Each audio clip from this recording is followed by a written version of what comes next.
Kaif 1 FAR 1 lecture 26 start करते हैं जी। अच्छा, जो आपका ये क्वेश्चन है ना, ये वाला, ये इंशाल्लाह मैं आपको अभी करवाता हूँ सॉल्व। पिछली क्लास में ये पहले करवा दिया था, ठीक है, रिवैल्यूएशन बाद में की थी, लेकिन आपकी क्लास में पहले रिवैल्यूएशन करवाऊंगा। हाँ, जितना उनको समझाया उससे ज़्यादा आपको भी नहीं समझाना, जाहिर सी बात है, ये तो पक्का ही पता आपको। तो ये क्वेश्चन एंड पे आके फिर डिस्कस करते हैं, ठीक है।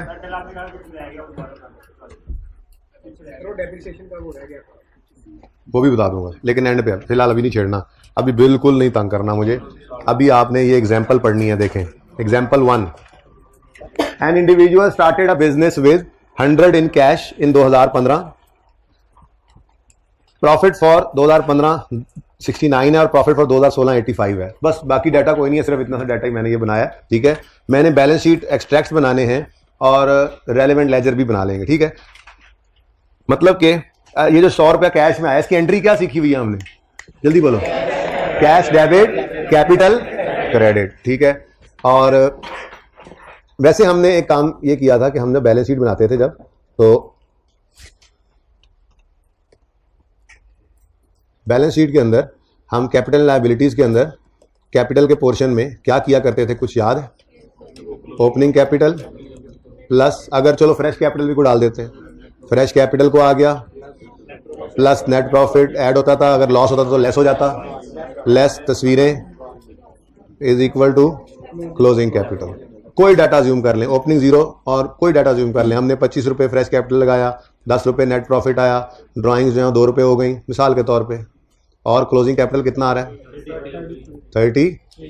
मैंने आपको पहले ये बात सिखाई हुई है कि अगर मैं इस, वो शायद 5.16 के बाद अगले दिन सवाल जो किया था ना, पता नहीं वो पोर्शिया वाला सवाल था या क्या कुछ इस तरह का, जिसके अंदर कैपिटल का लेजर बनाना सीखा था। नहीं याद तो उसी लिए याद करा, जिनको नहीं याद उनके लिए ये बात दोबारा कर रहा हूँ, ठीक है ना। मैं कहता हूँ कैपिटल लेजर बनाना सिखाया था ना, सिखा दिया, चलो। ये मुझे पता है कि आप लोग कल वाली बात भूल जाते हैं, तो ये तो 10-15 दिन पहले हुई बात है, ये कहाँ याद रहेगी, ठीक है। तो मैंने कहा था कि अगर आप इस कैपिटल की स्टेटमेंट फॉर्म को लेजर में कन्वर्ट करना चाहो तो कोई बड़ी बात नहीं है, ठीक है, बल्कि आपने एक टी अकाउंट ओपन कर लेना है। और नेचर क्या है कैपिटल के अकाउंट की, क्रेडिट है, तो ओपनिंग बैलेंस किस तरफ आएगा, क्रेडिट साइड पर, डेबिट साइड पर, opening opening opening opening credit side पर ही आएगा नॉर्मल, और ओपनिंग कितना है 0। फिर आप जो कैपिटल घर से लाए 25 रुपए, इसकी एंट्री क्या सीखी थी आपने, कैश है, पहले कैपिटल डेबिट कर दें, हद हो गई जी। कैश डेबिट कैपिटल, बेसिक्स भूल गए, कैश डेबिट कैपिटल क्रेडिट भूले नहीं, मैंने बेसिक्स जी 25। उसके बाद नेट प्रॉफिट, प्रॉफिट भी किसका, ओनर का ही है ना, ठीक है। जो घर से ओनर पैसा लाया वो किसका है, ओनर का है, और जो बिजनेस से कमाया वो भी किसका है, ओनर का है। ओनर के खाते के तौर पे हमारे पास ये कैपिटल का अकाउंट होता है। जो कुछ लेन देन होता है ओनर का, देखो ना, ओनर का लेन देन क्या है, जो घर से लाया वो उसको वापस करने हैं, जो बिजनेस से कमाया वो उसको वापस करना है, जो निकाल कर ले गया है वो वापस करने वालों में डाल देते हैं, यानी कि माइनस कर देते हैं इसमें। तो खाता होता है ये अकाउंट, ये कैपिटल का अकाउंट, ये ओनर का खाता ही होता है, ठीक है ना। तो प्रॉफिट अगर आया है तो उसने भी कैपिटल को क्या करना है, बढ़ाना है, यानी क्रेडिट करना है। देखो प्लस हुआ, ठीक है, उधर दो जी। कैपिटल के अंदर क्या हो रहा है, नेट प्रॉफिट कैपिटल के अंदर क्या हो रहा है, तो देखो हमारे स्टेटमेंट में ऐड हो रहा है, ये देखो प्लस, ठीक है। तो जो भी चीज कैपिटल के अकाउंट में, जो भी चीज प्लस वाली होगी उसने क्रेडिट साइड पे आना है, और जो भी चीज माइनस वाली होगी उसने डेबिट साइड पे आना है, जाहिर सी बात है, ठीक है। तो नेट प्रॉफिट कितना 10 रुपए, तस्वीरें 2 रुपए, और क्लोजिंग बैलेंसिंग फिगर जी 33। कोई बात, दोनों बातों में कोई फर्क है, इधर स्टेटमेंट फॉर्म के अंदर लिखा हुआ है हमने बस, और दूसरी तरफ लेजर, ठीक है। तो ये थोड़ी सी हमने रिवीजन की कि ये लेजर हमें बनाना आता है कैपिटल का। तो मैं अपना कैपिटल का लेजर बनाऊंगा अपने इस डाटा से, ठीक है। तो 2015 और 2016 के लिए मैंने बैलेंस शीट एक्सट्रैक्ट बनाने हैं, तो 2015 और 2016 के लिए मैं कैपिटल का अकाउंट बना लेता हूं, ठीक है जी। कैपिटल अकाउंट बड़े ध्यान से देखना है आपने, पहले बनाएंगे 2015 के लिए जी। इंडिविजुअल स्टार्टेड बिजनेस इन 15 है, तो फिर ओपनिंग तो हो गया 0। अब 2015 का प्रॉफिट कितना आया 69, तो प्रॉफिट आ गया, नेट प्रॉफिट या प्रॉफिट 15 का 69। फिर बस वो घर से लाया था, हाँ घर से लाने वाले भी तो इस साल में आने थे, क्या बात है आपकी, व्हाट टॉक इज योर,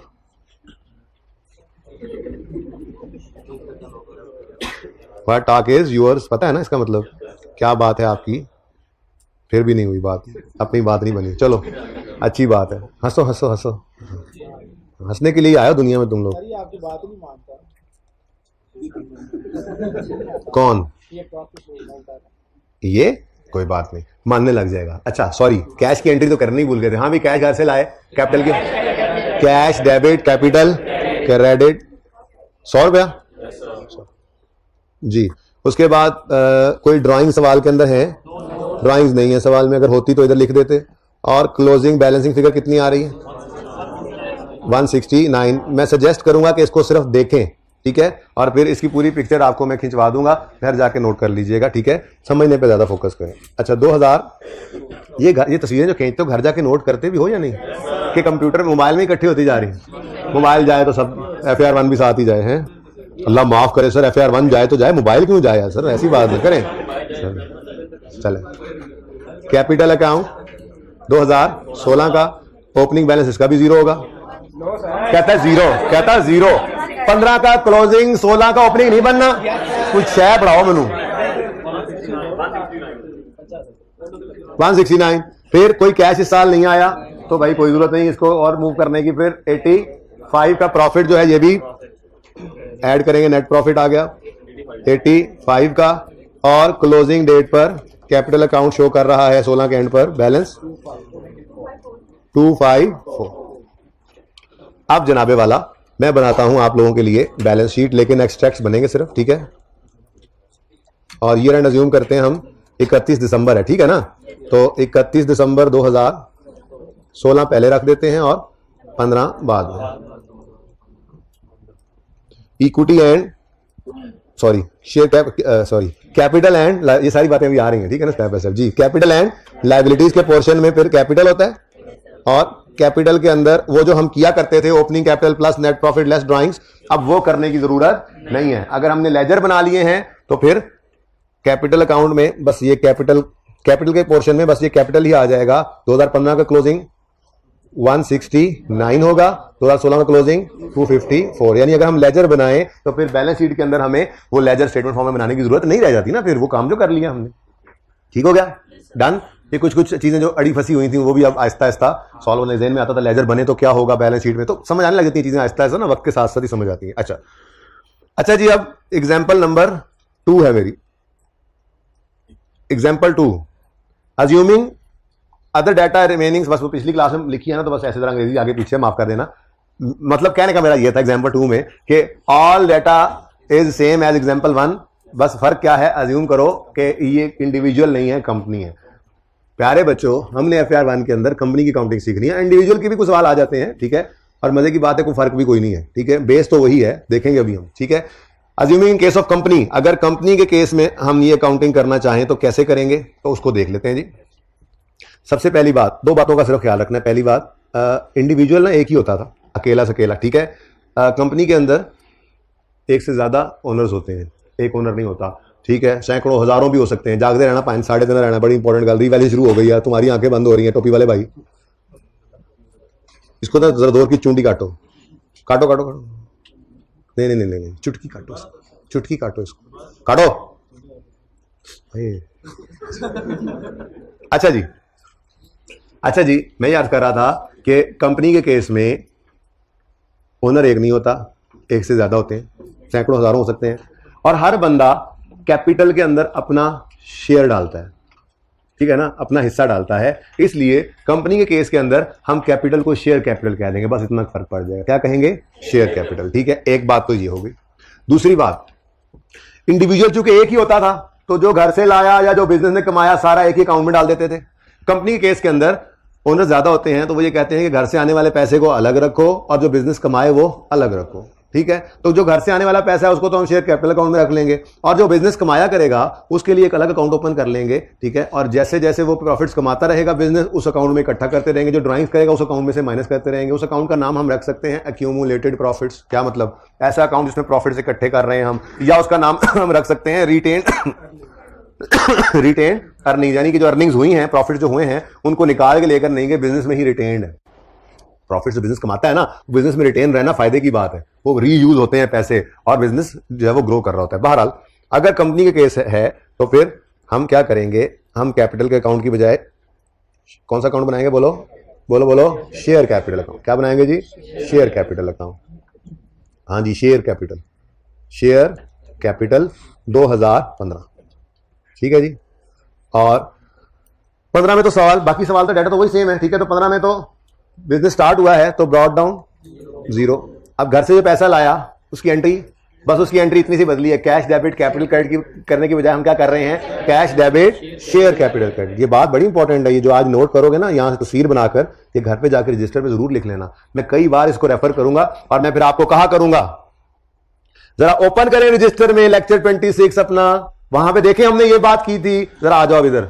मैं ये इसी में लिखवा रहा हूं ताकि वक्त जरूरत सनद रहे और काम आए। ठीक है ना, तो ये मैंने रेफर करना है। फिर उस वक्त ये ना कहना सर हमने तस्वीर खींची थी वो तो गई, ये आज लाजमी नोट कर लेना जी। तो एंट्री बोले cash debit share capital credit 100 से। ठीक है, और बस क्यों? क्योंकि जो बिजनेस ने कमाया है उसके लिए अलग अकाउंट मौजूद है, तो इसको क्लोज कर दें। फिर इसका क्लोजिंग बैलेंस आ गया, 100 रुपए घर से लाया था, ये अलग नजर आ रहे हैं। ठीक है, उसके बाद जो बिजनेस ने कमाए उसके लिए अलग अकाउंट ओपन करेंगे।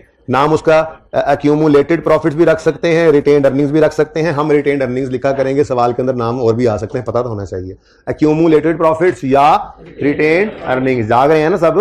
ठीक है, तो रिटेन्ड अर्निंग्स का लेजर बनाते हैं जी। पहली बार देख रहे हैं हम रिटेन्ड वाली अर्निंग्स, ये 2000। रिटेन्ड का मतलब ही समझ आ रहा है ना, जो अर्निंग्स हुई है बिजनेस की और बिजनेस के पास ही रिटेन्ड है, निकाल के लेकर नहीं गया। इस अकाउंट में ना प्रॉफिट इकट्ठे होते रहते हैं, हर साल प्रॉफिट आता रहता है, इकट्ठा होता रहता है। जो निकाले ना तो सारे इकट्ठे होते रहेंगे, इसमें नजर आता रहेगा। सारी जिंदगी में बिजनेस में जितने प्रॉफिट कमाए वो उस अकाउंट में नजर आ रहे होंगे रिटेन्ड अर्निंग में। ठीक है, तो ब्रॉट डाउन कितना है? सोच में पड़ गए हो, बिजनेस 15 में शुरू हुआ है तो प्रॉफिट कहां से आ जाने हैं पहले से? ओपनिंग, खुदा का खौफ करो। ठीक है, हाँ, लेकिन इस साल में प्रॉफिट्स हुए हैं कितने? 69 के, तो वो प्रॉफिट्स यहां पर क्रेडिट कर देना। कैपिटल अकाउंट में क्रेडिट करने की बजाय अलग अकाउंट ओपन किया, उसमें क्रेडिट कर दिए। सही है? अच्छा, अगर कोई तस्वीरें होती तो वो इसी अकाउंट के अंदर डेबिट करते, सॉरी ड्राइंग्स होती तो यहीं पर डेबिट करते, पर ड्राइंग सवाल के अंदर मैंने रखी नहीं थी, तेजी में एग्जांपल बना दी बस, जो चीजें आ गई, लेकिन ड्राइंग्स की जगह तो रख ली ना। ठीक है, अच्छा, कंपनी केस में ना ड्राइंग्स को डिविडेंड भी कहते ही डिविडेंड है, पर वक्त आने पर इसको डिविडेंड कह लेंगे। फिलहाल रहने दो, जितनी जरूरत है ना फिलहाल उतनी चीज सीखते जाए। ठीक है, तो क्लोजिंग बैलेंसिंग कितना आ गया? 69। ओके, नेक्स्ट ईयर आएगा 2016 का साल आएगा और शेयर कैपिटल का अकाउंट उसी तरह से बनेगा और रिटेन्ड अर्निंग्स का अकाउंट भी उसी तरह से बनेगा। ठीक है जी, share capital of 2016, retained earnings of 2016। ठीक है जी, ओपनिंग 0, अच्छा 100, और कोई घर से पैसे मजीद लाया है, तो जब घर से कोई पैसे नहीं ना आएंगे तो ये वाला जो अकाउंट है ना, ये वाला अकाउंट, ठीक है, इसमें कोई मूवमेंट नहीं आया करेगी, ये क्लोजिंग वही 100 आ गया। ठीक है, ओके। अच्छा, उसके बाद रिटेन्ड अर्निंग्स का जो अकाउंट है, इसका ओपनिंग बैलेंस क्या होगा?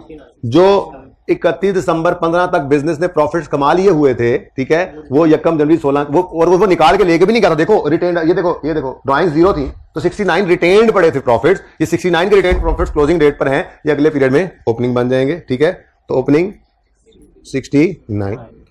इस साल मजीद प्रॉफिट्स कुछ कमाए हैं बिजनेस ने, इज हैं 85। कोई ड्राइंग्स हैं जी? नॉट इज, नहीं है, 0, तो क्लोजिंग 150। ठीक है, अब एक्सट्रैक्ट्स बना लेते हैं जी, बैलेंस शीट के एक्सट्रैक्ट्स इसलिए कि पूरी बैलेंस शीट तो बना नहीं रहे हम। ठीक है, 2016 31 दिसंबर ईयर रिज्यूम किया 2015। ठीक है, अच्छा, कंपनी के केस में हम शेयर कैपिटल एंड रिजर्व्स कहते हैं, या इसको इक्विटी कह लेते हैं। क्या चीज? इक्विटी का मतलब वही है कि ओनर का खाता सारा, इसने जो घर से लाया वो भी आया करेगा, जो बिजनेस ने कमाया वो भी आया करेगा। ठीक है, और भी 1-2 चीजें इसके अंदर आएंगी, यानी कि हेडिंग बन जाती है असल में इक्विटी एंड लायबिलिटीज। जहां हमने कैपिटल लायबिलिटीज लिखा था ना, अब वो ब्रॉड नाम ले लिया इक्विटी एंड लायबिलिटी। इक्विटी के अंदर सिर्फ शेयर कैपिटल नहीं होता, बल्कि रिटेन्ड अर्निंग्स भी होती हैं, बल्कि आने वाले दिनों में 1-2 चीजें और भी ऐड हो जाएंगी आपके सिलेबस की हद तक, और FR2 में 1-2 और चीजें ऐड हो जाएंगी। ठीक है, तो इक्विटी का मतलब वही कैपिटल ही है, इक्विटी का मतलब कैपिटल ही है। ब्रॉड मीनिंग है कि कैपिटल घर से आने वाला पैसा और अर्निंग्स अलग अलग रखी हुई हैं, तो अलग अलग को बहरहाल इक्विटी ही कहते हैं। घर से लाए जाए बिजनेस कमाए, ओनर का ही है, हेडिंग बना दी इक्विटी, ये है ओनर का खाता, ओनर पेएबल टुवर्ड्स ओनर है, किसी भी शक्ल में हो, घर से लाया कैश है या बिजनेस ने कमाया प्रॉफिट है। ओके, तो इक्विटी के अंदर लिखा हुआ आ रहा होगा कैपिटल की बजाय शेयर कैपिटल जी, 100 रुपए और 100, 10 रुपए 10 रुपए 10 रुपए वाला वो 100 रुपए, ठीक है जी। और पक्की बेचने आया हूं ना मैं, रिटेन्ड अर्निंग्स पहले साल के एंड पर 69, दूसरे साल के एंड पे 154। अच्छा जी, वैसे जरा गौर फरमाइए ना, अगर तो 169 दोनों का टोटल उस 169 के बराबर ही है, ठीक है। 254 ये 254 ही है। हमने और कुछ नहीं किया, बस कैपिटल के लेजर को हमने तोड़ दिया है दो लेजर्स में, शेयर कैपिटल और रिटेन्ड अर्निंग्स, ठीक है। अगर इसको आप नोट करना चाहें तो कर लें। एक मिनट, सॉरी, मैं ऊपर वाली हेडिंग में नहीं लिख रहा एग्जांपल 1 और 2, आपको पता है लाइन के उस तरफ एग्जांपल 1 है, इस तरफ एग्जांपल 2 है, ये इसलिए इस तरह से ताकि आपको मैक्सिमम इसकी रेजोल्यूशन मिल जाए, इससे ज्यादा जूम नहीं हो सकता। बस ये लाजमी नोट कर लेना, ये बहुत इंपॉर्टेंट कॉन्सेप्ट है, बार बार हम इसको रेफर करते रहा करेंगे। ओके,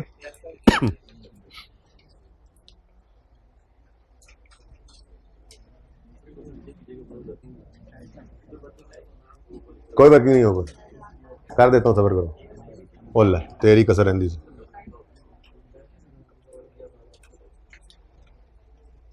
जी, खींच ले तस्वीर। पहली तरफ एग्जांपल 1 है, लाइन की तरफ एग्जांपल 2 है, वहां इंडिविजुअल की अकाउंटिंग है, यहां कंपनी की अकाउंटिंग है। तो मुश्किल तो नहीं लगा? अकाउंटिंग में कुछ मुश्किल नहीं है सचमुच।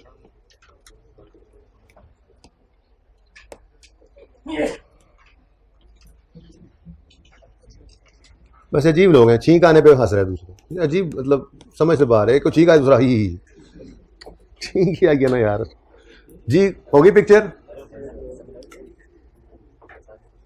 और भाई, ये वर्किंग कोई नहीं है वैसे, करनी है तस्वीर, खींच लो।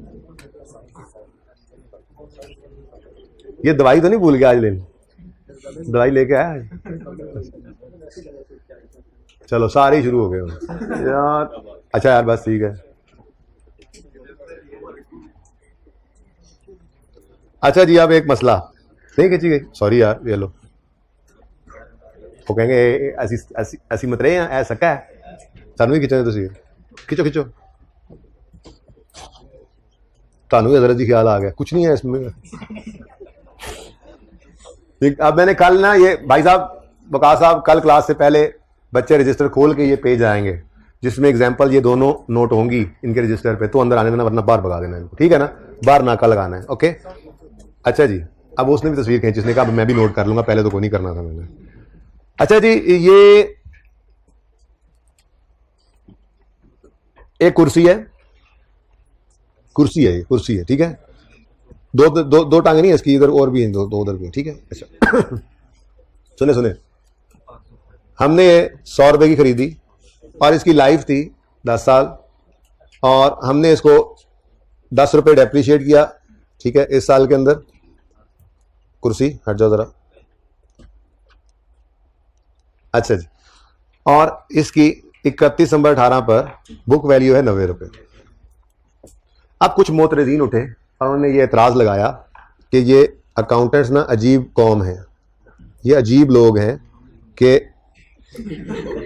इनकी ना किताबों के अंदर एसेट कोई किताबी वैल्यू पे आ रहा होता है जिसका हकीकत से कोई ताल्लुक ही कोई नहीं होता। देखो ना, आपने एक कुर्सी आज ली 100 रुपए की, साल गुजरने के बाद इस कुर्सी की कीमत 120 भी हो सकती है, 80 भी हो सकती है, मार्केट वैल्यू चेंज हो सकती है ना, बोलो, ठीक है। तो मोतरजीन ने कहा ये मार्केट में जाते ही कोई नहीं है, इनकी कुर्सियां जो हैं इनकी किताबों के अंदर किताबी वैल्यू पे पड़ी होती हैं, बुक वैल्यू, ठीक है। मोतरजीन का एतराज भी किसी हद तक जेन्युइन था। अब स्टैंडर्ड ने पे ऑप्शन दिया, देखो एसेट पहली बार खरीदते हैं तो क्या कहते हैं, इनिशियल रिकग्निशन की शर्तें पूरी करवाओ और फिर इनिशियली मैयर करो, और इनिशियल मैयरमेंट हमेशा किस पे होती है, एट कॉस्ट। फिर मैंने आपको कल कहा था सब्सिक्वेंट मैयरमेंट, यानी बैलेंस शीट डेट पे जब आते हैं तो स्टैंडर्ड हमें 2 ऑप्शंस देता है। आप चाहो तो मोतरजीन के एतराज को एतराज रहने दो, आप चाहो तो एक कान से सुनो, दूसरे से निकाल दो, आप चाहो तो कान ही बंद कर लो, आपको कोई हम कुछ नहीं कहेंगे। यानी आप चाहो तो एसेट को कॉस्ट लेस अक्यूमुलेटेड डेप्रिसिएशन पर रख सकते हो, ये कॉस्ट मॉडल है, ठीक है। लेकिन अगर आप वाकई सुनने पर बातें मजबूर हो चुके हैं और आप चाहते हैं कि उनका एतराज़ दूर करें, तो आपके पास ऑप्शन मौजूद है, आप एसेट को उठाकर बैलेंस शीट डेट पर फेयर वैल्यू पर ले दें, ठीक है। मिसाल के तौर पे इस दिन हमारी इस कुर्सी की कीमत है 130 रुपये, ये इसकी फेयर वैल्यू है, मार्केट वैल्यू है, ठीक है। तो 40 रुपये का हमें क्या आ जाता है, गेन, ठीक है। समझ आती है बात? अच्छा, अब इसका तरीका कुछ अकाउंटिंग का होगा। बहरहाल ये जो हम एसेट को उठाकर लेकर जाया करेंगे 130 पर फेयर वैल्यू पर, इसको उठाकर लेकर जाने को रीवैल्यूएशन मॉडल कहा जाता है और इसकी अकाउंटिंग हम आज सीखना शुरू कर रहे हैं, ठीक है। पहला सवाल आपका हैंडआउट्स के अंदर मौजूद है, ठीक है। ये सबसे पहले काम देखें, हमने एक्सप्लेन किया concept of share capital and reserves, share capital and retained earnings using, बेटा अब ये सेकंड और थर्ड हो, जहां से स्टूडेंट निकल गए ना साथ साथ हो जाए, दोबारा ना उठिएगा, ठीक है, साथ साथ हो जाए, कुछ नहीं होता, मैं उधर ही आ रहा हूँ, सवाल उधर होना है, सवाल असल में उधर होना है, टेंशन लेनी आप लोगों के सामने होना है सवाल जी। सिंपल क्लास एग्जाम्पल से हमने शेयर कैपिटल और रिटेन्ड अर्निंग्स को जो है वो अंडरस्टैंड किया। और पहला सवाल, ये पहला सवाल भी ना आखिरी एंट्री इसकी मैं नहीं एक्सप्लेन कर सका, मैंने लिखी जरूर, जी जी आवाज कम आ रही है, ऊंचा तो नहीं बोल सकता, अब बेहतर है, ओके। अच्छा जी, मैं ये आज कर रहा था कि आखिरी एंट्री इस 2 लाइन के छोटे सवाल के अंदर भी मैं एक्सप्लेन नहीं कर सका, मैंने जस्ट उसको राइट कर दिया और बच्चों को कहा कि देखें हमने जो सवाल आज शुरू करना है ना, कल अगला सवाल यहीं से स्टार्ट से शुरू करना है, परसों भी हमेशा क्लास के अंदर रिवीजन में सवाल यहीं से शुरू होगा जैसे आज शुरू हो रहा है, ठीक है ना। तो बातें बार बार बार इतनी दफा रिपीट होंगी कि आपको गहरी नींद से भी कोई उठाकर पूछेगा तो आप रिवीजन की एंट्रीज बोलेंगे इंशाल्लाह, लेकिन पहले दिन सारा काम हो नहीं सकता, ठीक है ना। मैंने तकरीबन 20 से 25 मिनट में जितना हो सका इसको एक्सप्लेन करना है और फिर वो क्वेश्चन नंबर 4 भी तो भी रहता है, वो आपके साथ डिस्कस भी करना है, ठीक है। तो company x purchased a building costing 100 million on यकम जनवरी 15, इट्स यूजफुल लाइफ इज 20 साल, इट इज रीवैल्यूड ऑन, वो तो बाद की बात है ना, 15 का साल तो कुछ नहीं ना हुआ, 15 का साल तो सब ओके है, रावी चैन ही चैन लिख रहा है, ओके। पास कहता है करो जर्नल एंट्रीज और प्रिपेयर करो लेजर, अच्छा जी ठीक है, सब करेंगे जी, बिल्कुल करेंगे, इसीलिए तो आए हैं, दे दें भाई मुझे। तो आज पहला सवाल हम रिवैल्यूएशन का स्टार्ट करते हैं और रिवैल्यूएशन के सवाल के लिए एक वर्किंग हम मस्ट किया करेंगे, ठीक है। और वो वर्किंग कोई नई वर्किंग नहीं है, डे 1 से ही आपको उसके फॉर्मेट में मैंने डाल दिया था, वो जिसमें cost less डेप्शन book value less डेप्शन book value less डेप्शन book value करते नहीं है, हर सवाल ही मैंने वैसे करवा दिया था आपको। स्ट्रेट लाइन की डेफिनेशन सिखाई, उसी वर्किंग पे सिखा दी, रिड्यूसिंग बैलेंस की सिखाई, उसी पे सिखा दी, चेंज इन एस्टिमेट का सवाल कराया, उसी पे करवा दिया, ठीक है ना। तो आज रिवैल्यूएशन कर रहे हैं, फॉर्मेट वही है हमारा, ठीक है, बार बार थोड़ी फॉर्मेट चेंज किए जाते हैं, हम कैसे चीजें याद रखें, ठीक है ना। तो सबसे पहले हम जो वर्किंग किया करेंगे उसका फॉर्मेट, लेकिन अभी जज्बाती होकर ना बना लें, 1 मिनट रुक जाएं जरा, फॉर्मेट पहले वही है, आगे 2 कॉलम जरा ऐड होने उसकी जगह छोड़नी है, तो प्लान करवा लें पहले, ठीक है। डेट, डिस्क्रिप्शन, और वैसे तो एसेट का नाम लिखा हुआ है बिल्डिंग, लेकिन मैं ना 2 से 3 दिन सिर्फ एसेट ही लिखना चाहूंगा ताकि आपको जनरली ये एंट्रीज याद हो जाएं, फिर सवाल में जो एसेट का नाम हुआ करेगा हम भी वही लिख लिया करेंगे और एंट्रीज में वही यूज कर लेंगे, ठीक है, फिलहाल में, ठीक है। उसके बाद asset, then dash and dash, अच्छा इन 2 डैशेज में से ये वाली डैश तो आज यूज ही नहीं होनी, ठीक है ना, ये खाली रह जाएगा खाना, लेकिन ये मुकम्मल फॉर्मेट है आपका FAR 1 तक, FAR 1 तक ये मुकम्मल फॉर्मेट है रिवैल्यूएशन का। FAR 2 के अंदर इसके आगे 2 और कॉलम ऐड होते हैं, ठीक है ना, तो फिर इसको पक्का करना जरूरी है, ठीक है ना। अच्छा, तो फिलहाल तो इतनी ही वर्किंग होगी हमारी, आपके आधे सफे के ऊपर ये वर्किंग पूरी हो जाएगी, ठीक है। उसके बाद अगले आधे सफे पे आप करेंगे जर्नल एंट्रीज, ठीक है, उम्मीद है वो जर्नल एंट्री अगले आधे सफे पर पूरी हो जाएगी, ठीक है, जर्नल एंट्रीज। और उसके बाद सफा पूरा हो जाएगा आपका, फिर आप एंड पे बना लेंगे लेजर्स, ओके, देख लेते हैं लेजर्स एंड पे बनाने, सही है। अब तरतीब से मैं चलूंगा, मैं स्लोली आपको यहाँ पे बात समझाऊंगा और फिर उसको आप इधर देखे बगैर नोट करेंगे, फिर हम आगे मूव कर जाएंगे। वैसे आपकी क्लास के अंदर शायद 5-1 मिनट बच रहे हों, मैं आखिरी एंट्री एक्सप्लेन कर सकता हूं, लेकिन चूंकि पिछली क्लास में नहीं की है और मेरे ख्याल में अच्छा ही हुआ है कि नहीं किया, क्योंकि वो जरा ओवर बर्डन हो जानी थी बात, ठीक है, तो इसलिए वो सिर्फ आखिरी एंट्री एक्सप्लेन करके भेजूंगा। होमवर्क में जो सवाल आपको दिए गए हैं उनके सोल्यूशन इसी हैंडआउट के अंदर मौजूद हैं, लेकिन पास होने वाले बच्चे तो पहले सवाल करेंगे फिर सोल्यूशन को देखेंगे, ठीक है ना।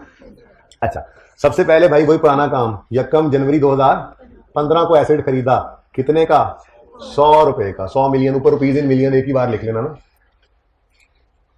मैंने बार बार कोई रोज नहीं लिखना मैंने, ठीक है ना, बस आपने लिखना है, आपको मसला है, आपका पर्चा पास होना भी रहता है, ये रुपीज इन मिलियन वगैरह आप लिख लिया करें रिक्वायरमेंट में। ओके, जनरल एंट्री जहां डेबिट क्रेडिट हो रहा होता है उसके ऊपर एक बार रुपीज इन मिलियन लिख लें सारे सवाल के अंदर, फिर ना लिखें, ठीक है। वर्किंग में लिखने की जरूरत नहीं होती वैसे, ठीक है। तो यहां पर वर्किंग थी, ना भी लिखता तो काम चल जाता, लेकिन मैं ये कह रहा हूं कि ये रुपीज इन मिलियन में सवाल हम कर रहे हैं। अच्छा जी, यकम जनवरी को एसेट खरीदा, ठीक है, 31 दिसंबर आएगा, क्या करेंगे इसको? डेप्रीशिएट करेंगे। नवी गल तो कोई नहीं, आ गई, परेशान बैठे, रिवैल्यूएशन स्टार्ट हो गई, फुल्ला रिवैल्यूएशन, निकलना कुछ भी नहीं है इसमें से, ठीक है। सबसे आसान ही है रिवैल्यूएशन यार, अकाउंटिंग है ही सारी आसान। अभी तक कुछ मुश्किल लगा अकाउंटिंग में? जो पढ़ा है वो मुश्किल लगा है? वो तो मुश्किल नहीं लगा, हमें तो नहीं लगा, ठीक है जी, मुझे ही लगता है वैसे मुश्किल। डेप्रीसिएशन हाँ, मेथड कौन सा लगाएं? सवाल है खामोश, ठीक है, सवाल है खामोश, तो लगाएंगे स्ट्रेट लाइन मेथड। लाइफ है गिवन 20 साल, ठीक है, तो डिवाइडेड बाय 20, तो कॉस्ट माइनस रेजिडुअल वैल्यू सवाल में है नहीं, इसलिए मैं लिख भी नहीं रहा, divided by useful life 20 years आ गई। ओके, डेप्थ एक्सपेंस क्या आ गया? 5, और बुक वैल्यू 95, बुक वैल्यू 31 दिसंबर 2000। साथ साथ नोट करने वालों को जो बीमारी होती है ना, बस अल्लाह पाक उनको सेहत दे दे जी। उसके बाद जी जनरल एंट्रीज की तरफ आते हैं। पहली जनरल एंट्री किस दिन हो रही है? यकम जनवरी 15। आप ही बता दें क्या जनरल एंट्री हो रही है? एसेट खरीदा है, एसेट खरीदने की एंट्री बोलो। Asset debit cash credit, asset debit cash credit, कितने से? 100 से, ठीक है जी। इसकी नरेशन आप लिखेंगे जब, तो लिखेंगे क्या बताएं? एसेट परचेज, बस ठीक है। ओके, नेक्स्ट 31 दिसंबर 2015 आएगा, तो डेप्रीशिएट कर रहे हैं एसेट, एंट्री बोल दें depreciation expense debit accumulated depreciation, कितने से? 5 से, और ये साल क्लोज, तो अगले साल में जाके हो रही है, ये साल क्लोज। साथ साथ कुछ बच्चे अभी भी नोट कर रहे हैं, लगे हुए हैं, लगे हैं, फीमेल स्टूडेंट भी कुछ लगे हैं, बात नहीं माननी तो है ही नहीं, मान गए पास हो गए तो पहली बार में वो भी नहीं सर, ऐसी बात ना क्या करें जी। एसेट अकाउंट एट कॉस्ट, आपको कहाँ लिखा हुआ है भाई? सवाल खामोश हो, यही बार हमने सीखना है ऐसे ही, ठीक है ना। हम एसेट अकाउंट को अपने बनाए छोटे छोटे सवाल है ना जरा, तो कॉस्ट मॉडल ही फॉलो हो रहा है, ठीक है ना। तो कॉस्ट मॉडल पे एसेट अकाउंट को रखा हुआ है, और इसकी वजह से एक्यूमुलेटेड डेप्रिसिएशन अकाउंट भी वजूद में आ जाएगा। मसला यह ना कि मैंने अभी टाइम देना है लिखने का, मैं बार बार इसलिए कह रहा हूं कि समझ लो एक बार, मैं पॉज दूंगा, आप लोग नोट करना बगैर इधर देखे, लेकिन उस वक्त तो साथ वाले से बातें करनी है। ओके, तो पहली एंट्री लेजर में पोस्ट करें। ये लेजर आज और शायद कल बनाऊं, उसके बाद फिर लेजर बनाना छोड़ देंगे हम, ठीक है ना। जरा 1-2 दिन थोड़ा प्रैक्टिस इसकी कर लें जी। एंट्री यकम जनवरी 15 पर एसेट डेबिट, ऊपर लिख लोगे ना rupees in million, rupees in million लिख लेना जी। एसेट डेबिट कैश क्रेडिट 1/1/15, ठीक। फिर ये रेंड आया, डिडक्शन की entry, depreciation expense debit accumulated depreciation credit, एक नहीं सॉरी 31 दिसंबर 15, पहला साल खत्म। क्लोजिंग बैलेंस 31 दिसंबर 15 पर क्लोजिंग बैलेंस, बैलेंसिंग फिगर आता है 100, और 31 दिसंबर 15 पर एक्यूमुलेटेड डेप्रिसिएशन का क्लोजिंग बैलेंस 5। सर ऐसे ही आपने इतने रोला डाला हुआ था, आया तो कुछ है नहीं यार। हाँ सही है, यहाँ तक कर लो बगैर बोर्ड पे देखे, प्लानिंग पहले बता दिया आपको। हाफ सफ़े तक वर्किंग हो जाएगी, पहला सवाल है छोटा सा ही है बस, ठीक है। और अगले हाफ पे एंट्रीज आ जाएंगी, और उससे अगले सफ़े पर यहाँ पे जो एंट्री पूरी आएंगी, थोड़ी लाइनें छोड़ी हैं आपने, चलें चलें मैनेज कर लीजिए।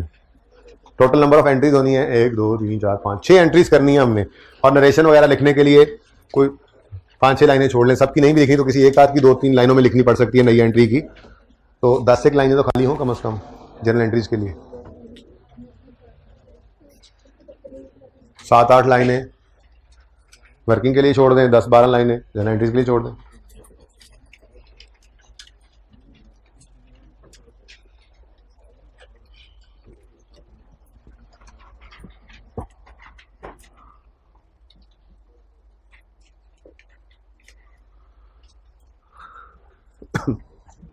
ये हालांकि कैमरा उधर ही है, लेकिन कैमरे को नहीं देख रहे, ऑनलाइन वाले बच्चे स्क्रीन को नहीं देख रहे, क्योंकि उस पर तो सोल्यूशन पड़ा है। वो तो खुद से ये काम सारा करके फिर चेक करेंगे कि हमने सही किया या नहीं। कुछ बच्चे चातियां मार रहे हैं, ये जो जातियां मार रहे हैं उन्हें पता है, उस्ताद को तो हाइब्रिड वालों का भी पता लग रहा होता है चातियां कौन कौन मार रहे हैं। वो तारिक भाई एंड पे बैठे देख ही इधर रहे हैं, वो तारिक भाई है ना। शाबाश बेटा, सही से नकल करना दोस्त, नकल सही से करना है, सही से कॉपी, सही टीटो कॉपी करना है। दिमाग इस्तेमाल ना हो जाए कहीं, है स्केर्स रिसोर्स है ये तो। बेशरम आदमी देखी जा रहा है, फिर भी शर्म नहीं आ रही इसको। 3 सफ़ों पे क्यों कर रहे हो सवाल? में सफ़ा बचाना चाह रहा हूं। मैंने कहा आधा सफ़ा पहले छोड़ो 2 चीज़ों के लिए, और तीसरे पे लेजर बना लो। ये सफ़ेद दरख्तों से बनते हैं, क्या हो गया यार, बचा लिया करो थोड़े से।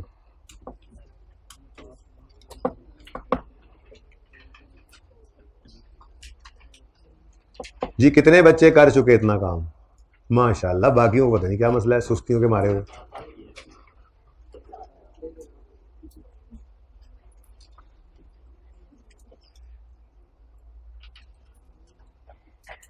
अभी तक हमने कोई रिवैल्यूएशन की बात ही नहीं की, अभी तक तो बेसिक्स वाली बात की है, कोई नई चीज अभी तक नहीं करी।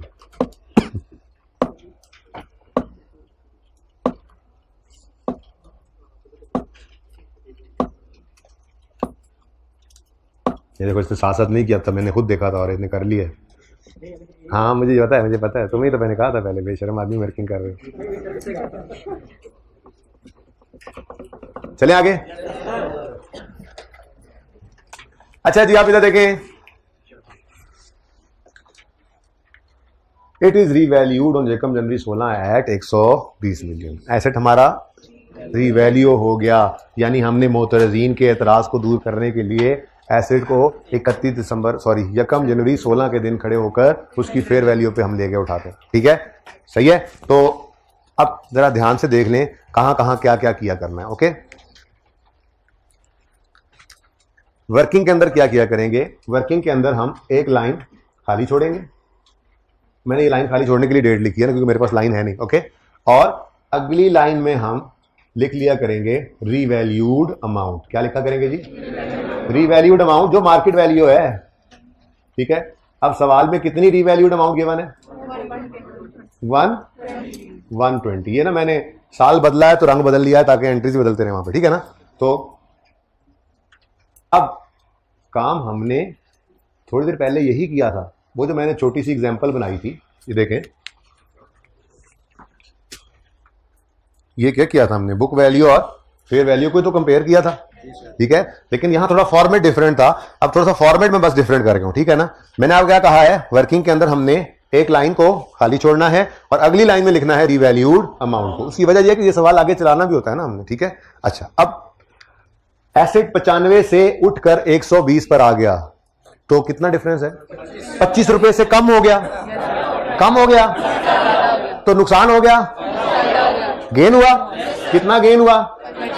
25 का। इस गेन को हम कहा करते हैं रीवैल्यूएशन गेन या रीवैल्यूएशन सरप्लस। ओके, ये बैलेंसिंग फिगर हम निकाला करेंगे इसमें। ठीक है, बड़े ध्यान से एक बार दोबारा देखें। क्या करेंगे? एक लाइन खाली छोड़कर रीवैल्यूड अमाउंट लिखेंगे। रीवैल्यूड अमाउंट लिखने के बाद बुक वैल्यू और रीवैल्यूड अमाउंट को करेंगे कंपेयर। 95 से एसेट 120 पर गया तो गेन है 25 का। बैलेंसिंग फिगर निकाली, रीवैल्यूएशन सरप्लस लिख लिया। ठीक है, सही है। अब ये रीवैल्यूएशन सरप्लस का अगला कॉलम है, इसमें हम इसको प्रेजेंट कर देंगे। ठीक है, कितना रीवैल्यूएशन सरप्लस आया? 25 का। तो ये 25 का सरप्लस आ गया, इसको हमने डिवाइड कर दिया 25 से और आंसर आ गया 1। ये डिवाइड है ना? No sir. 25/25 है ना? नहीं जी, ये है 95 जमा 25 120 हुआ, तो ये है 0 जमा 25 25 हुआ। ये असल में ये कहानी है। ठीक है ना, टोटल हुआ पड़ा है और कुछ नहीं है। ये 25/25 करते रहो सर, ये तो 1 हो गया, ऐसा कुछ नहीं है। ठीक है, ये बात समझ आई है? अब एक दफा दोबारा देखो, फिर ये काम खुद करना है। ओके जी, ब्लू तो तंग ही करता है वैसे। अच्छा, बहरहाल जी, रीवैल्यूएशन के दिन क्या करेंगे? वर्किंग में एक लाइन खाली छोड़ेंगे और रीवैल्यूड अमाउंट लिख लेंगे सवाल से देखकर। कितनी है? 120। ठीक है, अब 95 से एसेट बढ़कर चला गया 120 पे, तो 25 का क्या हो गया? Gain. Balancing figure revaluation surplus आ गई, इसको हमने रियल सरप्लस के अकाउंट में लिख दिया और यही टोटल इस वक्त क्लोजिंग पे पड़ा होगा, क्योंकि पहले कोई सरप्लस नहीं था।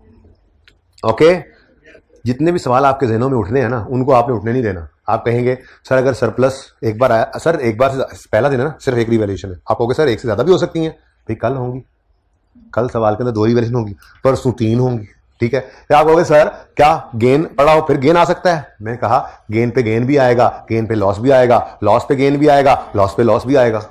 आपने कहा सर 3 रिवैल्यूएशन होंगी, हमने 3 भी होंगी, ठीक है।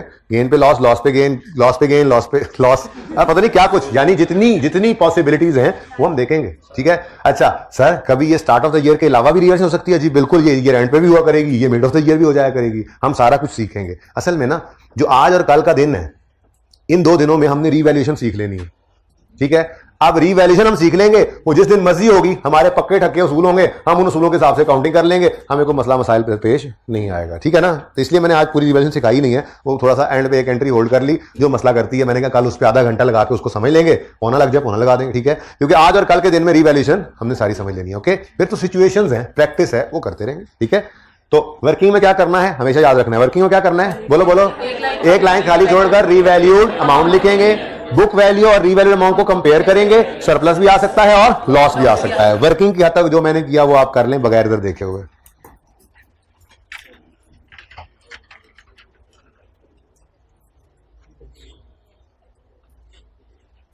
इधर देखना बोर्ड की तरफ, नीचे दिखे, नीचे दिखे। मैं खड़ा हूं इसे उधर उधर बहाने से मेरी तरफ देखे, मैं तुम्हारे लिए भी खड़ा हूं, मैं असल में खड़ा ही तुम्हारे लिए हूं।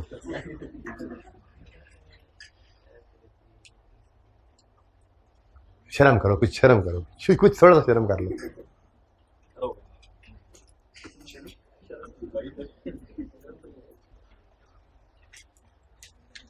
ये ना खाम खा के, ये भी खाम खा के खौफ है, पता नहीं गलत ना लिख दें, ये भी कैरी करते हैं आप लोग पर्चे तक।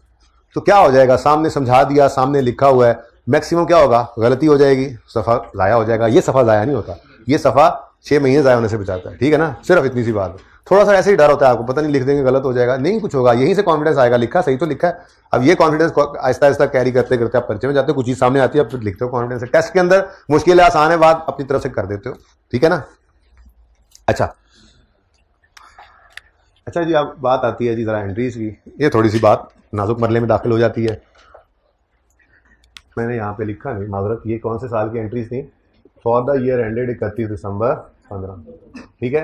अब हम एंट्रीज करने लगे हैं फॉर द ईयर एंडेड 31 दिसंबर 16, ठीक है। अच्छा, तो वैसे तो हम एंट्रीज इंशाल्लाह सीख लेंगे 1-2 दिन के अंदर, तो जरूरत नहीं पड़ेगी। लेकिन आज रिवैल्यूएशन की पहली एंट्री करने के लिए मैं पहले लेजर्स की तरफ आऊंगा, ठीक है। वर्किंग में जो करना था कर लिया ना, तो अब कुछ ना करें, आप थोड़ी देर रुक जाएं। सबसे पहला काम 16 शुरू होते ही क्या करते होते हैं जी, क्लोजिंग बैलेंसेस को ओपनिंग बनाते हैं।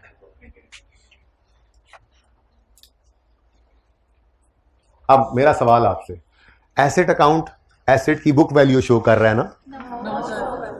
क्या देख लो, होश में तो हो। एसेट अकाउंट कैसे कॉस्ट शो कर रहा है? ठीक है, एसेट अकाउंट शो कर रहा है कॉस्ट, ठीक है। लेकिन हमें रिवैल्यूएशन के दिन कंपैरिजन करना होता है किस किस चीज का, बुक वैल्यू का और फेयर वैल्यू का। अब कंपैरिजन करना है बुक वैल्यू रिवैल्यूड अमाउंट का, एक ही बार revalued amount means fair value. अच्छा, तो चलो रिवैल्यूड अमाउंट ही बोल देते हैं। हमने रिवैल्यूएशन के दिन किस किस को कंपेयर करना होता है, बुक वैल्यू को रिवैल्यूड अमाउंट से। वर्किंग में तो टेंशन थी नहीं, हमारी वर्किंग में तो फॉर्मेट ही ऐसा है कि वर्किंग में एसेट नजर ही किस पे आ रहा था रिवैल्यूएशन के दिन, 31/15 का मतलब 16, ठीक है। बुक वैल्यू पर ही नजर आ रहा था, तो बुक वैल्यू का कंपैरिजन हो गया था फेयर वैल्यू से, मार्केट वैल्यू से, रिवैल्यूड अमाउंट से, ठीक है। लेकिन हमारा एसेट वो तो वर्किंग है, असल तो अकाउंटिंग एसेट अकाउंट बन रहा है, कमर्शियल अकाउंट बन रहा है, बैलेंस शीट, इनकम स्टेटमेंट, यहाँ से चीजें जा रही हैं, ये लेजर्स के क्लोजिंग जाते हैं, ट्रायल में और फाइनेंशियल स्टेटमेंट बनती है। असल तो लड़ाई यहाँ पे है, ठीक है। अब एसेट अकाउंट के अंदर पड़ी हुई है एसेट की कॉस्ट, ठीक है, और हमें चाहिए एसेट बुक वैल्यू पर, ताकि हम इस दिन 1 जनवरी 16 पर हम उस बुक वैल्यू को कंपेयर कर सके फेयर वैल्यू से, ठीक है, रिवैल्यूड अमाउंट से। अब ऐसा क्या करें कि ये 100 रुपए का एसेट बुक वैल्यू शो करने लग जाए एसेट अकाउंट? आज तक 1 जनवरी 16 पे हम कह रहे हैं कि एसेट अकाउंट कॉस्ट पे पड़ा है, हम कह रहे हैं यकम जनवरी 16 पे ना ये एसेट बुक वैल्यू शो करे, तो क्या करो, यकम जनवरी 16 तक की डेप्रीसिएशन जो इकट्ठी हुई पड़ी है उसे इस अकाउंट में से निकालो, इस अकाउंट को खाली कर दो, उंडेल दो इस अकाउंट के अंदर। क्या मतलब, ट्रांसफर कर दो एक्यूमुलेटेड डेप्ट अकाउंट के जितना बैलेंस पड़ा है उसको एसेट अकाउंट में, ताकि बुक वैल्यू पे ट्रांसफर करना। तो कैसे करेंगे, ये क्रेडिट नेचर का अकाउंट है, इसको खाली करने के लिए करेंगे डेबिट। ये खाली हो गया, यहां से इसको डेप्ट को निकाल कहां फेंकना है, एसेट अकाउंट में। तो यहां से हुआ डेबिट, एसेट अकाउंट में हो गया क्रेडिट। तो चेक करके देखते हैं, एसेट अकाउंट बुक वैल्यू पे बुक वैल्यू शो करने लग जाएगा, एसेट हमारा बुक वैल्यू पर नजर आने लग जाएगा। ठीक है, चलो पहले एंट्री करते हैं, फिर अगली बात करता हूं जी। एंट्री बोलो, एक्यूमुलेटेड डेप्रीसिएशन का अकाउंट डेबिट और एसेट का अकाउंट क्रेडिट। यहां पे क्या लिखा आपने, एक्यूमुलेटेड डेप्रीसिएशन किस दिन, यकम 16 तक की। आप देखो बुक वैल्यू शो कर रहा है, ठीक है। यहां पे क्या लिखा आपने, एसेट में फेंक दिया इसको हमने किस दिन, यकम जनवरी 16 पर, और ये नील हो गया। ठीक है, एक बार हमने एक्यूमुलेटेड डेप्ट के अकाउंट को, बेटा एक मिनट बाद में लड़ाई कर लेना, ठीक है। एक दफा हमने एक्यूमुलेटेड डेप्ट के अकाउंट को नील कर देना, ठीक है। क्या किया हमने, ट्रांसफर कर दिया इस अकाउंट का जितना बैलेंस पड़ा था। आपके होमवर्क में ना 2 सवाल है, एक सवाल बिल्कुल इसकी डिटो कॉपी है, जो क्लास वर्क का क्वेश्चन 2 था वो मैंने होमवर्क बनाया हुआ, ठीक है ना। वो मुझे सुबह ही अंदाजा हो गया था कि 2 सवाल नहीं हो सकते, ठीक है ना। तो जो दूसरा होमवर्क का सवाल है उसके अंदर रीवैल्यूएशन 2 साल एसेट इस्तेमाल करने के बाद हो रही होगी, तो क्या करोगे, उसूल क्या है, जितनी रीवैल्यू के दिन तक डेप्ट एक्यूमुलेट हो चुकी है सारी को उठाओ और ट्रांसफर कर दो एसेट अकाउंट में, ताकि वो बुक वैल्यू पे आ जाए, ठीक है ना। अच्छा, एक बात तो ये कि ये 0 हो गया। दूसरी बात, इस ट्रांसफर की एंट्री से कभी ये ना समझ लेना कि एसेट अकाउंट बुक वैल्यू पे बनना शुरू हो गया, नहीं, सिर्फ रीवैल्यूएशन के दिन हमने इसको बुक वैल्यू प्रेजेंट किया। अब आगे चल के फिर डेप्शन जब करेंगे तो एंट्री वही करेंगे, डेप्शन एक्सपेंस डेबिट एक्यूमुलेटेड डेप्शन क्रेडिट। बस ये है कि ये एक दफा सिफर हो गया, फिर सिफर से आगे दोबारा चलेगा, ठीक है। बहरहाल ये सारी बातें अभी करेंगे तो नजर आ जाएंगी। फिलहाल तो मैंने आपको रीवैल्यूएशन की सबसे पहली एंट्री सिखाई है। रीवैल्यूएशन की सबसे पहली एंट्री, रीवैल्यूएशन के दिन खड़े होकर सबसे पहली एंट्री क्या करोगे, क्या करोगे, accumulated depreciation debit asset credit. क्यों करोगे ये एंट्री, ताकि ये क्या एंट्री की है आपने, पहले ये बताओ, ये क्या एंट्री, पहले मैंने बोला कि एंट्री क्या करोगे पहली, accumulated depreciation debit asset credit. ये क्या एंट्री की है आपने, ट्रांसफर किया है एक्यूमुलेटेड एसेट के अकाउंट के जितना बैलेंस पड़ा था उसको एसेट अकाउंट में। क्यों किया ट्रांसफर, ताकि वो आ जाए बुक वैल्यू पे और हम कंपेयर कर सकें बुक वैल्यू और फेयर वैल्यू, ठीक है। तो यकम जनवरी 16 को रीवैल्यूएशन के दिन सबसे पहली एंट्री, हमेशा यही एंट्री हुआ करेगी रीवैल्यूएशन के दिन। इसको ये चाहे रीवैल्यूएशन का दिन साल के पहले दिन हो, चाहे साल के आखिरी दिन हो, चाहे साल के किसी दरमियाने दिन हो जाए, रीवैल्यूएशन की एंट्री हमेशा यही रहेगी, ठीक है। तो यकम जनवरी 2016 पर क्या एंट्री पास किया आपने, accumulated depreciation debit asset credit 5 से, ठीक है।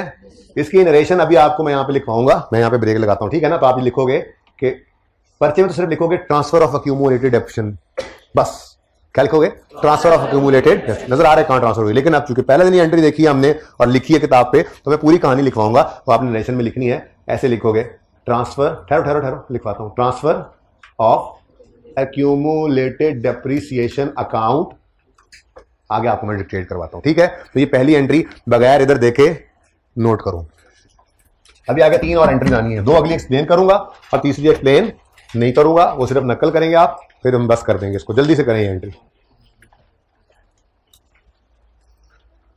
जी। सबसे पहली एंट्री किसकी होती है जी, ट्रांसफर की। किस चीज की ट्रांसफर की, अफसर की ट्रांसफर की, एक्यूमुलेटेड डेप्शन के अकाउंट बैलेंस की ट्रांसफर की। जितना उस दिन का बैलेंस पड़ा है सारे को उठाकर ट्रांसफर कर देते हैं एसेट अकाउंट में, ताकि वो बुक वैल्यू पे आ जाए, ठीक है। एंट्री लिख ली, सिलेंडरेशन लिखे फिर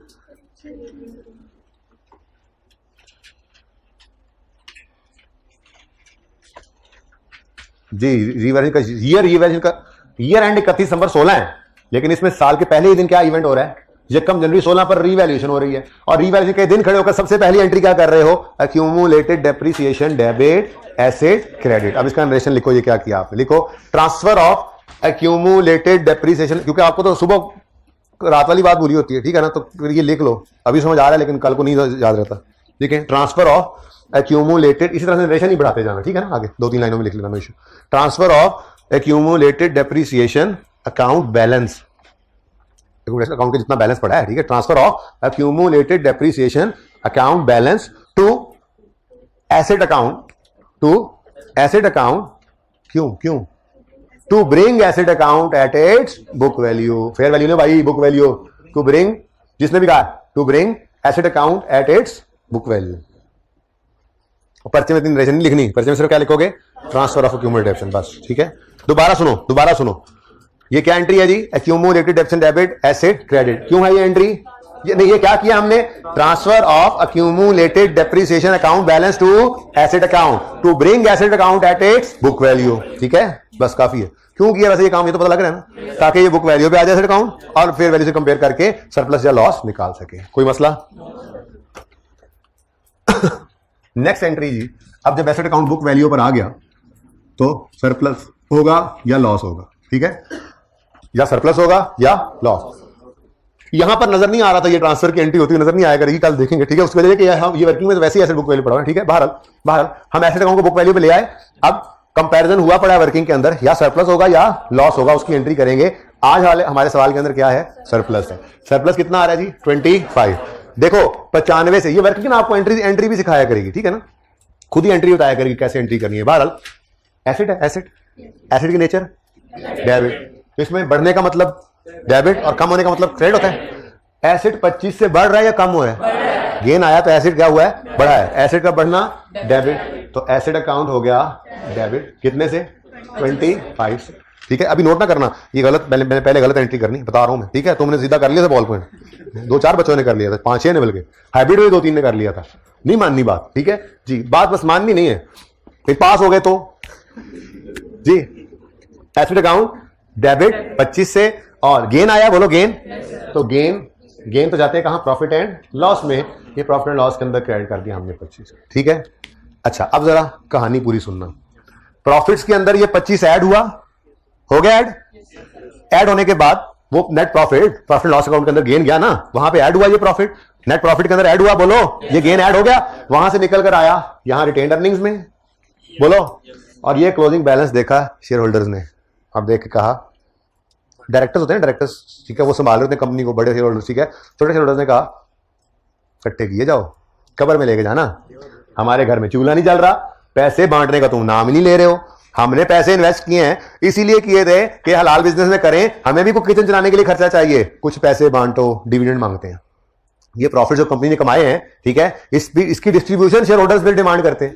अब मुझे ये बात बताएं, क्या ये 25, केड़ा 25, ये वाला 25, क्या ये 25 हमने कमा लिया है, कमा लिया, मैंने ऐसे है नहीं क्या वो कमा लिया दूसरा, ठीक है ना, क्या ये हमने कमा लिया है, ये हमने कमा लिया है, बोलो। तो अगर शेयर होल्डर इसमें से पैसे मांगने आ गए तो क्या दे सकोगे, मसला हो गया ना। ठीक है, मसला क्या है, ये अभी प्रॉफिट हमने कमाया नहीं है, हम कमा लेंगे, फिर कभी आगे जाकर अभी कमाया नहीं है, ये अनरियलाइज्ड है। ये क्या है जी, अनरियलाइज्ड है, अभी रियलाइज नहीं हुआ। एक बात जिंदगी में याद रखना, आज ही पल्लू से बांध लो, ठीक है, unrealised gains profit and loss में नहीं जाते। प्रॉफिट एंड लॉस अकाउंट के अंदर सिर्फ रियलाइज्ड गेन जाते हैं। तो ये अनरियलाइज कहां जाते हैं, ये इंशाल्लाह आने वाले दिनों में देखेंगे, प्रॉफिट एंड लॉस की एक दुम बनाएंगे। ठीक है, फिलहाल तो उस बात को छोड़ो, फिलहाल सादा बात, हम इसको प्रॉफिट एंड लॉस के अंदर क्रेडिट नहीं कर सकते, कर दिया तो आ जाएंगे मांगने, बात समझ रहे हो, वो आ जाएंगे मांगने, हमने प्रॉफिट लॉस में इसको क्रेडिट नहीं करना। ठीक है, तो हम फिर क्या करें, हम फिर एक अलग से अकाउंट ओपन करेंगे, ठीक है, उस अकाउंट का नाम रखेंगे रीवैल्यूएशन सरप्लस। ठीक है जी, और इस अलग थलग अकाउंट के अंदर इसको रखेंगे। अब प्रेजेंटेशन पता है कैसी होगी, इधर देखो, ये देखो, ये जो हमारी बैलेंस शीट होगी ना, इस बैलेंस शीट के अंदर ही ये रिटेन्ड अर्निंग्स के नीचे एक नया अकाउंट, एक नया लाइन आइटम ऐड होगा जिसका नाम होगा रेवोल्यूशनरी सरप्लस। अच्छा, रीवैल्यूएशन सरप्लस, और वो जो अमाउंट होगी वो यहां पर नजर आएगी। अब इससे होगा क्या फायदा, जरा सोच के बताओ, क्या फायदा होगा, क्या फायदा होगा इस प्रेजेंटेशन से, क्या फायदा होगा, बता दो हैं, इक्विटी बढ़ जाएगी, बड़ा फायदा दसे है, मैंने जो इतनी रात को सारी हीराना सुनाई उसका फायदा ही कोई नहीं हुआ, इक्विटी बढ़ गई। जी हाँ, शेयर होल्डर को बैलेंस शीट के फेस भी बता रहे हैं, भाई ये हमने कमा लिया हुआ है, ये हमने अभी कमाना है, कमाया नहीं है। अगर प्रॉफिट्स मांगने भी हैं डिस्ट्रीब्यूशन के तौर पे, यानी डिविडेंड मांगने भी हैं, सिर्फ इसको देख के मांगना, इसको देख के ना मांगना। अब आप कहोगे तो फिर ना बढ़ाते इसको, भाई वो मोदरजीन का एतराज दूर करने के लिए स्टैंडर्ड ने हमें ऑप्शन दिया था कि एसेट को उठा के फेयर वैल्यू पे ले जाओ, तो लेके फेयर वैल्यू पे, लेकिन गेन को प्रॉफिट एंड लॉस में लेकर नहीं गए, बल्कि इसको इक्विटी के अंदर ले आए कि ये ओनर घर से लाया, ये बिजनेस ने कमाया, ये बिजनेस कमा लेगा। इसको इधर इसलिए नहीं ऐड किया कि यहां ऐड कर दें तो भाई साहब आ जाते हैं वो लोग लेने। ठीक है, यहां तक को मसला। ये दो एंट्रीज, ये रीवैल्यूएशन की दो एंट्रीज हैं। पहली एंट्री हुआ करेगी ट्रांसफर की, दूसरी सरप्लस, कभी लॉस भी होगा तो एंट्री जरा सी बदल जाएगी। ठीक है, ये एंट्री पहली ट्रांसफर की और दूसरी सरप्लस या लॉस की। ठीक है, रीवैल्यूएशन किसी भी दिन खड़े होकर करेंगे, यही दो एंट्रीज करेंगे। पहले एक्यूमुलेटिव की ट्रांसफर की, दूसरी सरप्लस या लॉस की रिकॉर्डिंग की। आज सरप्लस है तो सरप्लस रिकॉर्ड कर लिया, नोट करो। 120 की स्पीड से एकदम 20 की स्पीड पे आ गए, जल्दी करो। हिली एरिया स्टार्ट हो गया ना जरा, कल से इंशाल्लाह फिर स्पीड बढ़ा लेंगे। एक बार बस रिवीजन समझ आ जाए, फिर उसके बाद मैं बच्चों को खड़ा करूंगा क्लास में और कहूंगा सांस लिए बगैर, ऐसे इतना लंबा सवाल होगा, यहां शुरू होगा 6 साल का सवाल होगा, पता नहीं कितनी बार रिवीजन होगी, और मैं कहूंगा सांस न टूटे एंट्रीज बोलो। बच्चे ऐसे बोलेंगे इंशाल्लाह आपकी क्लास में से। वो आप भी हो सकते हैं, वो आप भी हो सकते हैं, वो आप भी हो सकते हैं, वो सोने वाले भाई आप भी हो सकते हैं। ठीक है,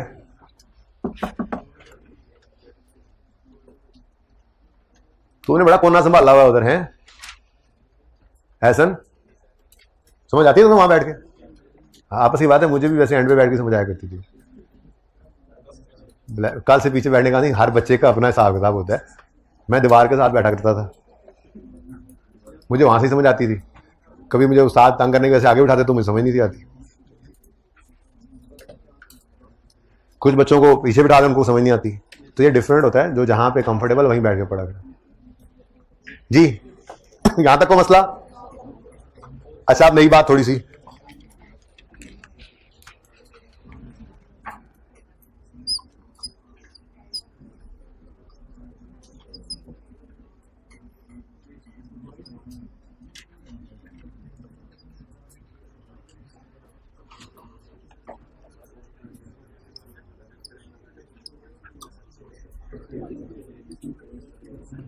अच्छा जी इधर देखें, यहां तक को मसला तो नहीं है, कंफर्टेबल आ रहे हैं? चले बस अगले 5 मिनट भी कंफर्टेबल देंगे। आखिरी एंट्री की समझ नहीं आनी, वो मैंने समझानी नहीं है। ठीक है, वो बस इसलिए मैंने करवा देनी है कि आप होमवर्क में भी वो 2 सवालों में वो परफॉर्म करके आ जाए, किसी न किसी हद तक आपको वो याद हो जाए। कल उस पर आधा घंटा कम से कम लगेगा उस आखिरी एंट्री को समझाने में, फिर इंशाल्लाह समझ आ जाएगी। ठीक है, बाकी शुरू तो कल भी यहां से करेंगे सवाल। बस कल 2 रिवैल्यूएशन वाला सवाल होगा, एक में लॉस का प्रॉफिट आएगा, दूसरे में लॉस आ जाएगा। ठीक है, तो देख लेते हैं उसको। फिलहाल मुझे ये बताओ, अब जो एसेट रीवैल्यू हो गया, तो क्या मैं ओरिजिनल कॉस्ट को लेकर डेप्रिसिएट कर सकता हूं? अच्छा, रेजल वैल्यू अगर रिवाइज हो जाती तो क्या ओरिजिनल वैल्यू को लेकर चल सकते थे? ये तो चेंज इन एस्टीमेट जैसी कहानी नहीं बन गई। उसमें बस ये होता था कि कॉस्ट की बजाय हम लिखते थे रिवाइज्ड बुक वैल्यू। ठीक है, किस दिन जिस दिन एस्टीमेट में चेंज आया। नॉर्मली 1 जनवरी को ऊपर ही आता था, वो तो मैं किसी वक्त लिखवाऊंगा आपको सवाल के अंदर कि चेंज एस्टीमेट जिस दिन मर्जी आए साल के दरमियान, हम उठाकर उसको साल के पहले दिन ही ले जाते हैं। ठीक है ना, बाहर एस्टीमेट चेंज साल के पहले दिन ही आता है नॉर्मल। ठीक है ना, तो चेंज एस्टीमेट जिस दिन आता था उस दिन की बुक वैल्यू उठाते थे। अब ये चेंज एस्टीमेट ना सही रीवैल्यू हुआ है तो भी हम उस कॉस्ट को लेकर तो नहीं डाल सकते। इसका मतलब book value at the rate of change in estimate की बजाय हम यहां पे क्या लिया करेंगे? आप रीवैल्यूड अमाउंट, बस ये काफी है। वैसे at the date of revaluation क्या लिखना, रीवैल्यूड अमाउंट उसी दिन नहीं आनी, बल्कि लिख लें, अच्छा था, सॉरी लिख लेते, ज्यादा बेहतर था। Revalued amount at date of revaluation ले, ओके। और रेजनल वैल्यू की बजाय अगर रिवाइज हो गई है तो रिवाइज लें, अगर नहीं हुई तो वही पुरानी ले लें। ठीक है, और ओरिजिनल लाइफ की बजाय रिमेनिंग लाइफ निकालेंगे। और ये रिमेनिंग लाइफ किस दिन खड़े होकर निकालेंगे? जो जवाब देगा 50 रुपए नाम मिलेगा। सारों ने दे दिया, मैं 12, मुझे समझ नहीं आई आप लोग क्या, जिस दिन रीवैल्यूएशन हुई है उस दिन दे जाओ। असल में शोर मच गया था ना, पता नहीं चला किसने जवाब दिया।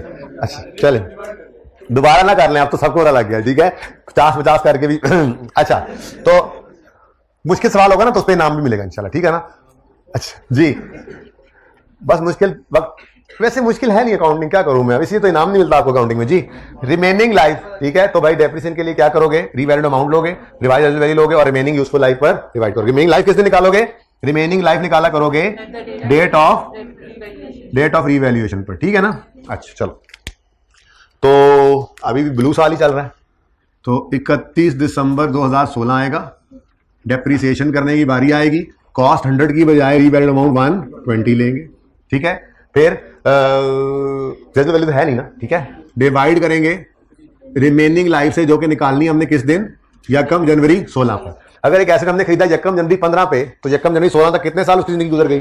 1 साल। टोटल लाइफ कितनी थी? 20 साल। एक गुजर गई तो बाकी 19 से डिवाइड कर दोगे। आंसर बताओ, 6.3 कह रहे हैं जी बच्चे, ठीक है। तो ये 6.3 की अब एंट्री क्या होगी, बोलो, depreciation expense debit, accumulated depreciation credit 6.3, ठीक है जी। लो भाई, यहां तक सवाल सारा समझ में भी आता है। इसकी नरेशन है डेफिनेशन ऑफ 2016 चार्ट, इसको पूरा भी कर लेते हैं। पहली एंट्री कर ली, ट्रांसफर की हमने। दूसरी एंट्री एसेट डेबिट और एक नया अकाउंट वजूद में आया, रीवैल्यूएशन सरप्लस क्रेडिट, कितने से जी, 25 से। यहां पे लिख लिया हमने एसेट अकाउंट, यहां पे लिख लिया रीवैल्यूएशन सरप्लस। यकम जनवरी 16, यकम जनवरी 16, 2 एंट्री हो गई। तीसरी entry depreciation expense debit accumulated डेप्शन credit 6.3 से, ठीक हो गया। अब आखिरी एंट्री समझा नहीं रहा, सिर्फ परफॉर्म कर रहा हूं, ठीक है। बड़े ध्यान से देख लें, अगले दोनों होमवर्क के सवालों में ऐसे ही कर देना आप, यहां तक तो कोई मसला नहीं है ना आपको, ठीक है। अगली एंट्री क्या करेंगे आप भाई, जो एसेट के साथ किया वही सरप्लस के साथ कर दो। 120 को क्या किया, डिवाइडेड बाय 19 किया ना। ये क्यों कर रहे हैं, क्या है ये सब इंशाल्लाह कल, मैंने बताया एक एंट्री पे कल आधा घंटा तो कम से कम है, इससे ज्यादा भी लग सकता है, आधा घंटा तो लगेगा, ठीक है। तो 25 डिवाइडेड बाय 19, जो एसेट के साथ किया वही सरप्लस के साथ भी कर लो। आंसर आ गया 1.3, ठीक है। और इसकी जो एंट्री है वो सिर्फ सुन लो, लिख लो, होमवर्क के सवालों में भी यहीं से देखकर लिख लेना, क्योंकि मैंने अभी समझाई नहीं है, टाइम खत्म हो रहा है। अभी आपको सोल्यूशन भी दिखाना है, वो वाला जो मैंने दूसरे तरीके से आपके लिए सॉल्व किया हुआ, ठीक है। तो क्योंकि मुझे ना वो सोल्यूशन जब सुबह आते हुए देखा तो मुझे लगा कि वो शायद मुश्किल है जो आपको मैंने दिया है ना सोल्यूशन क्वेश्चन 4 का। तो बहरहाल जी एंट्री देखें भाई, 31 दिसंबर 2016 पर 1. देखो 6.3 की एंट्री तो हो गई है ना। 1.3 की एंट्री जो है वो एंट्री होगी रीवैल्यूएशन, ये मैंने पूरा नहीं लिखा, जरा जगह तंग है, रीवैल्यूएशन सरप्लस डेबिट और retained earnings credit, retained earnings credit. अब ये क्या एंट्री है, ये क्या मुसीबत है, हमें इससे क्या, हमने तो यहां से देखकर, हमने उसका नरेशन भी लिखा, उसकी जगह भी खाली छोड़ दिया, तो मैंने कल लिखवाना है। हमने सिर्फ यहां से देखकर एंट्री लिख ली, किया क्या, ये याद तो हो जाए ना कम से कम दो सवालों में और करके। अच्छे बच्चे तो होते हैं जो पहले क्लास वर्क का सवाल करते हैं यार, फिर होमवर्क का सवाल करते हैं। तो 3 सवाल आप करेंगे, उसके अंदर आप हर सवाल में जो एसेट के साथ किया वो सरप्लस के साथ करेंगे, और हर सवाल में आप एंट्री करेंगे reval surplus debit retained earnings credit. तो कल तक आपको एंट्री याद होगी, समझा मैं कर दूंगा इंशाल्लाह। आज टाइम खत्म हो गया था वरना समझा देता, ठीक है। अब इधर देखो, अकाउंट्स को भी मुकम्मल करें। आखिरी एंट्री जो नहीं समझाई, revalue surplus debit retained earnings credit, ये अकाउंट बनाना नहीं है, ठीक है। 31 दिसंबर 16, ठीक है। तो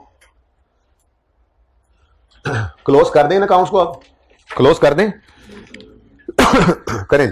एसेट अकाउंट का क्लोजिंग 31 दिसंबर 2016 पर कैरी डाउन कितना है, 120 से अगर ऊपर नीचे होता तो मतलब सवाल गलत था, ठीक है। एसेट को कॉस्ट से उठा के फेयर वैल्यू पे ले आया ना, तो अब asset account fair value show करता रहेगा, ठीक है। तो 120 ही फेयर वैल्यू आ रहा है 120 पे। फिर एक्यूमुलेटेड डेप्रिसिएशन अकाउंट का क्लोजिंग जो है वो 6.3, 6.3 क्यों, एक साल की डेप्रिसिएशन क्यों, जितनी इससे इस साल के पहले दिन तक जितनी डेप्रिसिएशन पड़ी थी वो तो सारी ट्रांसफर कर दी थी हमने, तो वो सारी एलिमिनेट हो गई थी, एलिमिनेट कर दी थी हमने डेप्रिसिएशन। उसके बाद इस साल में सिर्फ इसी साल की ही डेप्रिसिएशन पड़ी हुई है, ठीक है। ओके, इस अकाउंट का क्लोजिंग बताओ 31 दिसंबर 16 पर जी 23.7, ठीक है जी। ये बल्कि 23.7 यहां से भी आपको मैच होता नजर आता। आप अगर बुक वैल्यू निकालो, क्या आती है एसेट की बुक वैल्यू, कंप्लीट तो करना है ना इसको, 113.7 और ये 23.7, ठीक है ना। तो ये रिवर्स सरप्लस का ही तो लेजर बनाया है, 23.7 ही क्लोजिंग आ रहा है, ठीक है।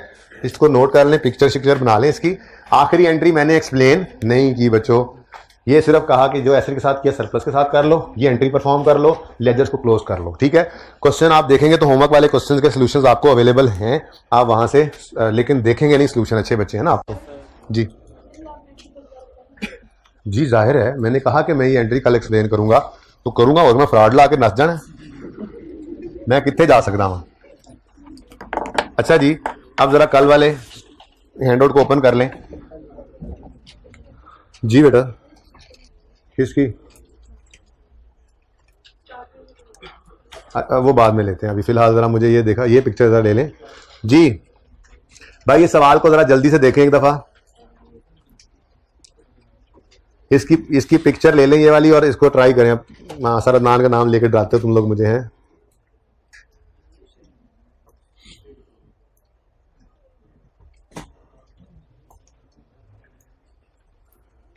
भाई ये ना मैंने थोड़ी सी डिफरेंट तरीके से वर्किंग की है इसकी। बस ये किया है, इधर देखें, ये किया है मैंने कि इधर देखें, पहले क्या किया हमने, कॉस्ट ऑफ मशीन निकाली, वो 9441 आ गई, 1000 में क्वेश्चन है, देख तो ले एक दफा, देख तो ले एक दफा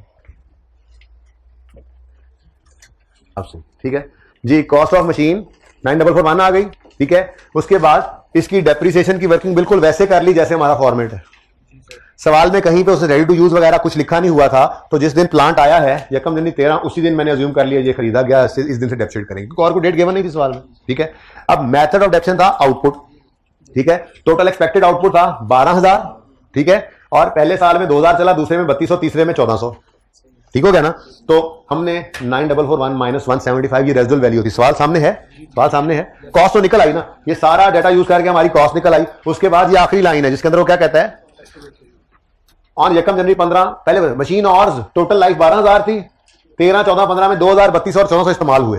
ये फॉर्मूला सिखाया हुआ है, ठीक है। अब पहले तो यकम जनवरी 15 से पहले वाले 2 साल को देख लेते हैं ना, उनमें क्या हुआ। उनमें कुछ भी नहीं हुआ। देखो, depreciation cost minus reserve value over total hours into hours of the year, total hours into hours of the year, और ये बुक वैल्यू आ रही थी। और फिर इस दिन उन्होंने कहा हमने एक अपग्रेड की है, कल पढ़ा के गया हूं। अगर अपग्रेड हुई है, ठीक है, तो वो तो कैपिटल एक्सपेंडिचर है, उसको एसेट कॉस्ट में क्या करना है, ऐड करना है। साथ ही साथ चेंज इन एस्टीमेट भी हो गया था इसी दिन इस सवाल में। तो हमने वर्किंग इस फॉर्मेट पे रखी। हमने क्या किया, इस दिन खड़े होकर ऐड कर लिया इसको एसेट कॉस्ट में, और ये रिवाइज्ड बुक वैल्यू बन गई 7179। इसके अंदर पुरानी बुक वैल्यू भी पड़ी है, date of change in estimate वाली, और जो हमने अपग्रेड किया वो भी ऐड हो गया, ठीक है। ये टोटल बुक वैल्यू आ गई। अब इससे लाइफ ओरिजिनल वाली नहीं लेनी, चेंज वाली ली, रिमेनिंग लाइफ जो उसने लिखी हुई थी, और मल्टीप्लाई कर दिया जो इतने और से इस्तेमाल हुआ है, तो हमारे पास ये बुक वैल्यू आ गई। अब ये फॉर्मेट इतना जबरदस्त है कि इसने हमारी इनकम स्टेटमेंट बैलेंस शीट एक पल में बनवा दी। कैसे, 1 2 3 डेप्रिसिएशंस, 1 2 3 डेप्रिसिएशंस, ठीक है। बैलेंस शीट में क्या जाता है, एसेट की बोलो बुक वैल्यू, उस मशीन लिखा यहां पर, ये बुक वैल्यू, ये ब्राउन वाली book value, book value, book value, balance sheet में जाना था, उठाकर यहां पर लिख दिया, कोई टेंशन ही कोई नहीं। तो वो ना किताब के अंदर वो जो मैंने हैंडआउट में सोल्यूशन दिया था ना, वो मैंने सुबह आते देखा तो मुझे थोड़ा मुश्किल लगा, तो फिर मैंने ये इस तरह से आपको पिछली क्लास से, आज क्लास से पहले जो है वो पिछली क्लास से पहले कर दिया था सॉल्व, ताकि आप इसको नोट कर लें, एक दफा इसके हिसाब से ट्राई कर लें। समझ नहीं आएगा तो कल मैं फिर समझा दूंगा, ठीक है। ओके, इसकी पिक्चर बनाएं आप। जी जी,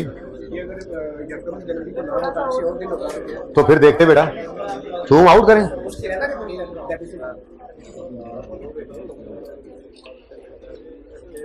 जाना शुरू कर दे शाबाश।